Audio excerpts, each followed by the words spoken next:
Hello friends, today I am going to say about the cyclone. The cyclone, the word itself indicates it is cyclic rotation. Now what actually happens when a large mass of air follows a low pressure region in a cyclic order, that is what a cyclone is. Now that cyclic may be clockwise, that cyclic may be clockwise or maybe anti-clockwise. That I will explain in later. Now there are two types of cyclones. One is called tropical cyclone, another is called temperate cyclone. These temperate cyclones are also called extratropical cyclones. Now what actually a tropical cyclone is? Since I will basically stick with the tropical cyclone here, so what actually tropical cyclone is? Tropical cyclone, that itself indicates that it's available or can be found only in the tropics. That does not mean that in all portions of the tropics it can be found. It can be found only in those portions where low pressure zone is available. This zone is also said to be the ITCZ zone. This zone where low pressure will occur. That means, suppose this is the tropic region. In all the tropic region from 23.5 north and 23.5 south, in all the tropic region, we doesn't get the cyclone. Only those area which falls under ITCZ, there only, or only those region where low pressure region among this whole tropic is available, there only we can get the cyclone. There are many regions which we will do in the future classes. Now, naming of cyclones. Actually, cyclones are named in different ways in different parts of the world. For example, in Atlantic and Northeastern Pacific Ocean, it is known as hurricane. In Northwest Pacific Ocean, it is known as typhoon. In Indian Ocean, it is cyclone. USA, tornado, and in Australia it is called whaley. The different names are given basically for different geographical location as well as for different intensities. Now, cyclic formation. I already told what a cyclone is. When a large mass of air blows following a low pressure region in a cyclic order, that is what a cyclone is. Now this cyclic rotation may be clockwise or may be anti-clockwise. Now how it forms anti-clockwise or clockwise, I am going to explain. Actually what happens when something moves from northern hemisphere to the equator, it often gets deflected towards right. Now you may ask me why. I can simply tell that it is because of Coriolis Force. If you want to know about the Coriolis Force, I will do another video. So here just I am saying, if something is moving from the northern hemisphere towards the equator, then it always deflects in the right direction. In a similar way, when the wind blows from high pressure region to follow low pressure region, then what happens? It will experience a force towards the right, because this region is actually, in comparison to this region is what? A high pressure belt. From the high pressure belt, that wind tries to blow towards the low pressure region. In that ways, what happens? Because of Coriolis force, it deflects towards right. This wind is actually experiencing two forces. One is it is deflecting towards right because of Coriolis force. Another is it is experiencing a force because of low pressure region. So two types of forces experiencing. One is deflecting towards right. Another is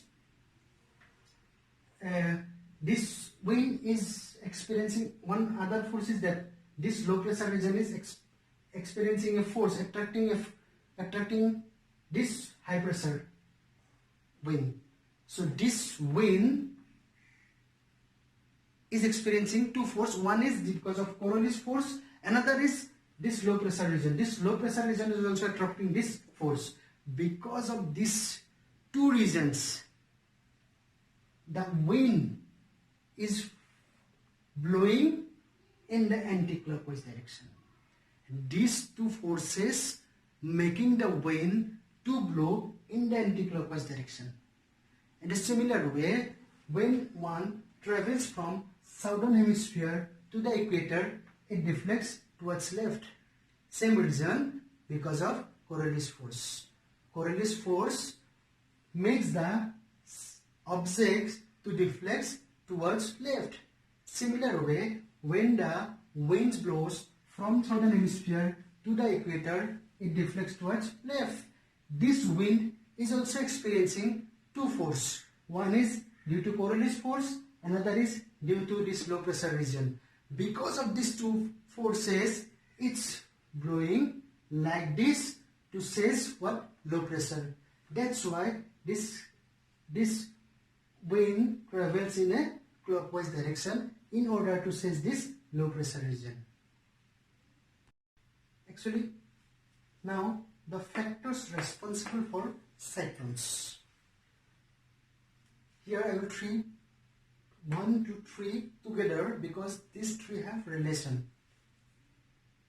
Now first one is warm water temperature 27 degrees centigrade up to 50 meter depth. Number 2, high humidity means high water vapor. Number 3, rapid cooling with height.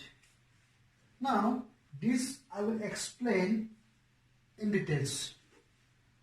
What happened actually? Suppose this is the ocean surface. This is sunlight. This should have been maintained a temperature of 27 degrees centigrade for a few days. And this must extend up to 50 meter depth. This is the ocean surface, maintaining at 27 degrees centigrade, depth is 50 meter. That means up to 50 meter depth, this temperature should be maintained. Now what happens when sunlight falls? The water, surface water of ocean absorb heat. Surface water of ocean absorb heat, thereby forming moisture, or we can say water vapor, or you can say vapor. Now, after formation of moisture or vapor, what happens? This region become low pressure region. This region here, this region become what? Low pressure region. This is the ocean. So this region become what? Low pressure region. When this become low pressure region, what happens? Winds from sideways will blow to the low pressure region, because this is what? High pressure region, and from high pressure region wind will blow towards low pressure region. So this is low pressure region, this is what? High pressure region, this is high pressure region. From this wind will blow up to here. Now since moisture formation takes place above the moisture formation takes place, and these moisture are over the ocean in the atmosphere. What happens when this wind come? This wind will carry the moisture. This wind will carry the moisture here. Now, as we already know, on increase in height, the decrease in temperature takes place. Because of decrease in temperature, what happens? The warm air which was present here when it comes to here, it cools. And decrease in temperature takes place, because of which it cools. Now, when the wind, suppose this was the wind, this was the wind, and this wind actually air, this air was what? Warm air. This air was what? Warm air. This warm was carrying what along with it? Moisture. When it goes up, it cools. That means cooling of the warm air takes place. At the same time, what happens? Earlier, the moisture was formed because when heat was absorbed by water, then moisture was formed. Now, what? At this height, what will happen?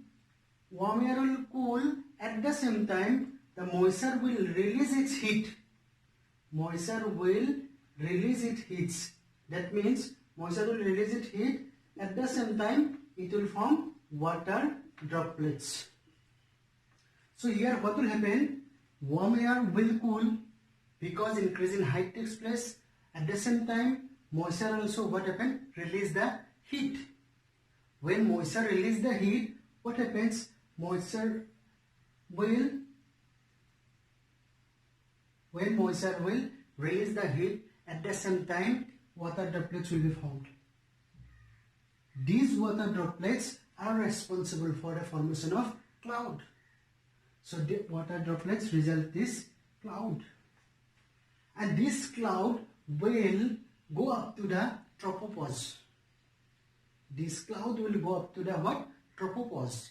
In tropopause, they will change their direction. They cannot go up, they will go like this. And it will go up to 200 to 250 kilometers. Now, what will happen? This heat is also said to be the latent heat. This latent heat will travel here. And this latent heat will cause increase in temperature. This increase in temperature will enhance the low pressure region. That means increase in temperature means what? Low pressure. So this latent heat will cause increase in temperature, and increase in temperature will cause what? Low pressure region. That means this latent heat will intensify the cyclone. That means this latent heat will provide fuel to the cyclones. That means cyclones will be more powerful when there will be more latent heat. At the same time, what happened? At the same time, so when it goes to here, the cooling should be rapid. It should take place rapidly. Then only the cyclones will be more powerful. And water vapor present above the surface should be very high. Then only what happens? Cyclones will be more intensified. That means more water vapor, cyclone is more strong. And more rapid cooling, cyclone is more strong. Now come to here, what happens? Earlier one problem, what was done? These water droplets from the cloud, and it will travel up to 200 to 250 kilometers. After that it will fall down and it will provide a heavy rain. And what happens? The wind also blow like this.